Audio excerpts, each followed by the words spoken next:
Bismillah. Assalamualaikum warahmatullahi wabarakatuh. Nama saya Muhammad Najamuddin. Baru datang di Padang 6 bulan yang lalu. Dari ceramah Ustadz tadi, memang dari cerita kisah Salman tadi yang cukup luar biasa. Dan kembali lagi ke kondisi kita. Tahun 2005, saya pernah ada pelatihan USQ. Pada saat itu Pak Ari Ginanjar bilang, akan terbit suatu masa di mana Islam akan gilang gemilang pada tahun 2030. Di mana sebelum masa itu nanti akan ada kemungkaran di mana orang bodoh jadi pemimpin. Yang salah bisa benar, yang benar bisa salah, hukum dibalikan pada saat itu. Dan ini sudah 2019, jadi berapa? 2005 saya dapat informasi seperti itu. Intinya, apabila doa kita tidak dikabulkan Allah pada saat ini, kita jangan mengeluhkan bahwa Allah masih punya rencana lainnya. Insya Allah yakin 2030 Islam gilang gemilang dari timur nantinya itu. Itu Pak Ustadz saya sampaikan. Mudah-mudahan kita jangan mendikte Allah nantinya bahwa harus begini, harus begitu. Allah punya rencana lain nantinya Pak Ustadz. Satu. Kedua, saya senang Ustadz berani menyampaikan kebenaran, sampaikan kebenaran walau satu ayat. Tapi jangan salah juga Ustadz, di dunia ini pasti ada orang yang munafik. Dan tertutup kemungkinan di dalam jemaah kita di sini. Makanya,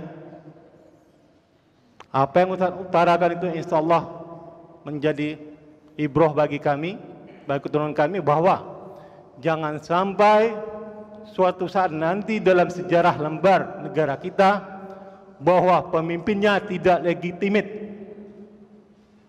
memaksakan diri harus jadi. Karena apa? Karena ada jual beli yang salah dari sejarah 4 tahun yang lalu. Terima kasih. Ada lagi? Ini tidak ada kerja ini kira-kira? Tidak ada kerja. Sekarang ya? Kerja ya? Kerja berapa ini? 620. Saya pakai itu aja ya? Apa bedanya ini sama ini? Tidak ada. Nah, pakai itu aja. Begini Ustadz, saya panggil Ustadz ya. Yang pertama ada ayatnya, wa asa an takrahu syai'an wa huwa khairul lakum wa asa an tuhibbu syai'an wa huwa syarrul lakum wallahu ya'lamu wa antum la ta'lamun.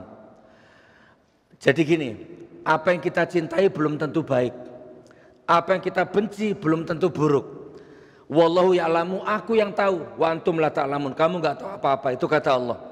Bahkan dalam surat Al-Baqarah ketika Allah akan menciptakan khalifah, wa idz qala rabbuka lil malaikati ini ja'ilum fil ardi khalifah. Allah ngomong kepada malaikat, aku akan ciptakan khalifah di muka bumi. Terus malaikatnya menjawab, untuk apa? Bukankah hanya akan menumpahkan darah? Sedangkan kami selalu bertasbih kepadamu. Maka Allah menjawab, aku yang tahu, kamu nggak tahu apa-apa. Nah jadi gini Ustadz, apapun yang kita gerakkan, baik mata, mulut, tangan, kaki, gestur tubuh, jihad, fatwa, dakwah, itu hanya sekedar menjalankan amanah. Kami bukan mendikte Allah, kami bukan memaksa Allah, kami hanya menjalankan fitrah kami. Dan kami tidak mengharap hasilnya. Gitu. Kami tidak, itu saya ya, tidak pernah mengasah. Bahkan seandainya Jokowi jadi presiden seumur hidup, saya nggak masalah. Terserah, hancur-hancur silahkan. Berarti Allah punya kehendak. Jangankan 2 periode, 700 periode silahkan. Hei Jokowi, silahkan, nggak masalah. Saya kritis hanya sekedarkan menjalankan amanah saja. Hanya sekedar ibadah saja. Diterima atau tidak terserah Allah. Begitu. Jadi di sini ada orang munafik, ya terserah. Orang munafik dengan orang dakwah itu 2 hal yang berbeda. Saya tanya, peminum akan ada sampai kiamat enggak? Peminum. Mau ceramah sampai lepas mulutmu, peminum tetap akan ada. Jangan minum, haram. Sampai lepas mulutmu, peminum akan tetap ada. Jangan zina, kamu akan dibakar di neraka. Mau ceramah sampai lepas mulutmu, berzina akan tetap ada. Bukan itu masalahnya. Masalahnya menyeru kebenaran, berdakwah itu harus tetap dilaksanakan, hasil atau tidak bukan itu urusannya. Saya nggak pernah mendekati Allah. Saya hanya curang, turun. Itu hanya sekedar melampiaskan hak fitrahku, ya, sebagai manusia, sebagai rakyat, sebagai pendakwah. Turun atau tidak terserah Allah. Bukan berarti mendekati. Kurang lebih begitu. Begitu memang. Sudah sering kita bahas kemarin itu, Pak Ustadz. Sudah sering, masa ya nggak apa-apa saya cerita.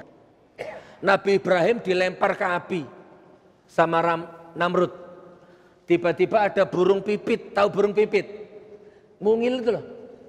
Dia ngambil air dari danau, satu tetes, diteteskan ke api itu. Tes, supaya apinya padam. Ternyata tambah besar apinya. Loh cuma satu tetes Pak, paruhnya kecil. Dia ngambil lagi air, tes, nggak padam. Dia ngambil lagi air, sampai terus Pak. Burung pipit tidak letih ngambil air satu tetes untuk dijatuhkan di apinya Ibrahim itu. Tapi nggak padam-padam.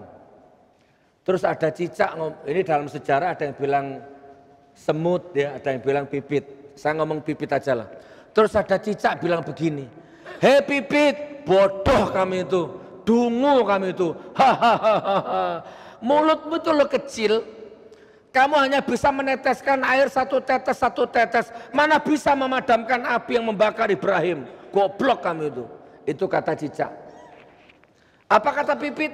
Hei cicak, aku tahu, aku paham bahwa mulutku tidak mungkin bisa memadamkan api Ibrahim itu. Aku paham, tapi bukan itu maksud saya.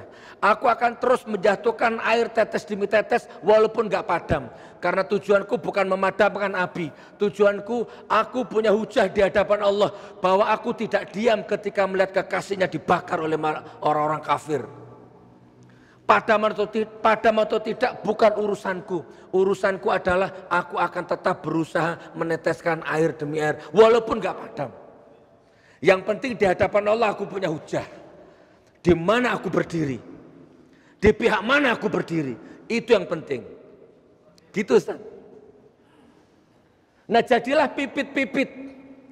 Walaupun suaramu tidak didengar, yang jelas di hadapan Allah jelas posisimu.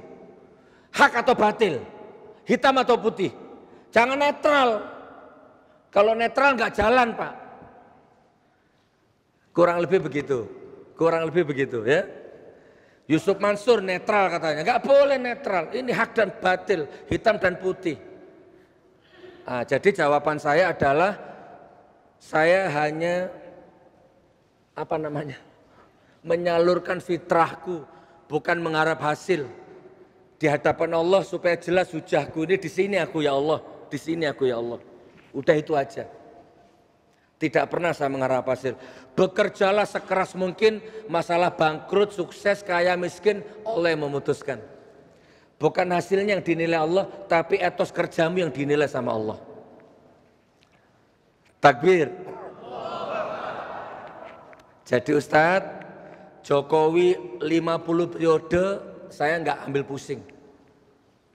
Saya tetap saya. Mau Prabowo jadi presiden, saya juga nggak ambil pusing. Karena tugas saya hanya sekedar berjihad, berdakwah. Walaupun Prabowo jadi presiden juga belum ada jaminan.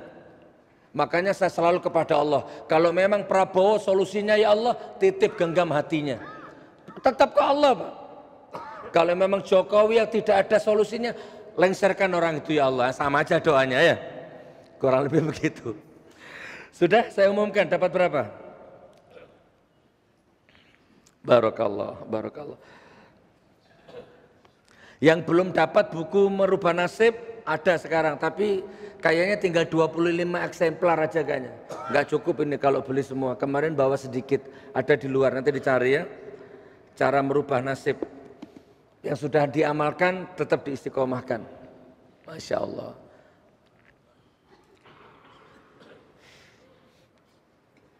Alhamdulillah. Ada lagi? Sudah cukup kayaknya ya? Cukup insya Allah.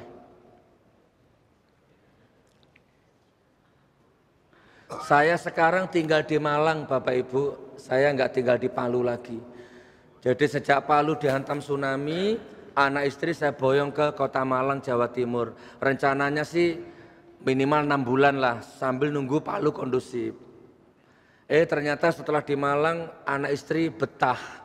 Abi, kita di sini sajalah, nggak usah kembali ke Palu.